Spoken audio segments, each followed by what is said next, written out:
We definitely have the evidence. One thing that's been highly misconstrued here is that in some way we don't know precisely who we're striking and why, what those affiliations are, what they're carrying, where they're going. Mr. Secretary, are you presenting the evidence to Congress? Oh, we are presenting it to Congress. We have time and time again. On a bipartisan basis, they have been given the evidence directly. That's Secretary of War Pete Hegseth saying the intel behind the strikes on alleged cartel boats in the Caribbean is solid.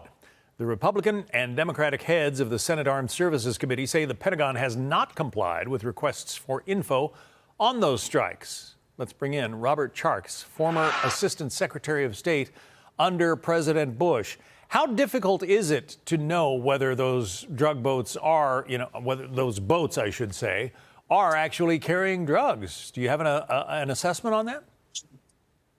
Yeah, so as a guy that worked in the Reagan White House and a guy that was the assistant secretary responsible for a lot of those kinds of programs in my day, at the end of the day, we know, I was also 10 years Navy intelligence, we know that those are boats that are carrying very dangerous, high-potency drugs. All the president is doing is calling a spade and essentially implementing a national security policy that goes legally as the extension of the policies we already have in place. We have in place policies that support foreign countries doing shoot-down programs with drug-laden airplanes if they have the intel for it. We also have a policy in place where the U.S. Coast Guard is able to use Black Hawk helicopters and shoot out the engines of drug boats. This is just an extension, and it's actually quite logical if you think about it. We lost, 58,000 young people in Vietnam. We lose 80,000 young people to the 8 major drug cartels that show up in the United States every year. And the president is saying, look, we need deterrence again. You need to know we're serious about protecting our national security,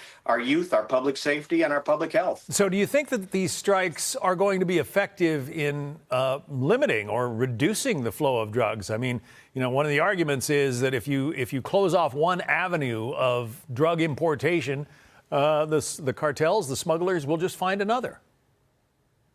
Look, whether you're talking about a national level program or a state level program, there are always 5 pieces. One is source country programs. You need to be supportive of stopping the flow in. The second is interdiction. The third is treatment. The fourth is prevention. And the last is, and most importantly, in some ways, domestically law enforcement. What the president's doing is saying we are going to deter you in the transmission of the drugs. We're going to stop you mid-ocean, whether it's Caribbean or the EPAC, Eastern Pacific.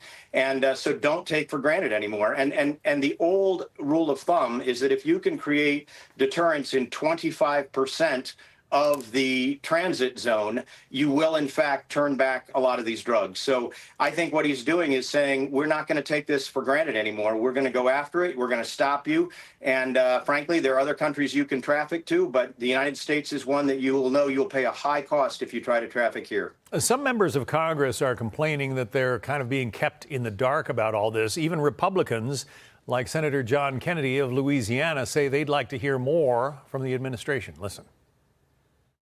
I think it's time for a briefing. I would strongly encourage Secretary Rubio to call a press conference and just explain to the American people what's going on and why he's doing the right thing, and take questions. And then a lot of this will go away. He said at the end there, I think a lot of this would go away if they would answer some of these questions. What do you think about that proposal? Yeah, so I will tell you that Senator Kennedy is one of the people I respect the most in the United States Senate. Clearly one of the smartest guys in the mix. And I was also an oversight counsel, ran the largest part of oversight of defense for 5 years. There's no question that Congress has a right to hear the information. A select group of members are typically the ones, they do it up in the bubble room at the top of the Capitol.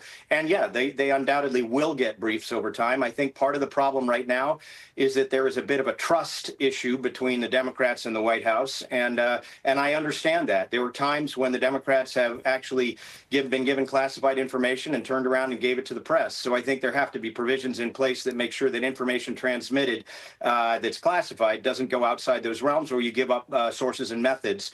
But bottom line is, I think Congress will get the information. I think Senator Kennedy is right. They deserve to get it. I think the White House is right in that they are ramping up the deterrent that is going to stop drugs from getting into this country. And frankly, in a state here in Maine where we had 10,000 overdoses last year, and I am running as governor to stop that. I'm running for governor to stop that. The bottom line is we are in a position where the nation is at threat. This is a national security threat, and we have to literally confront it in every possible way.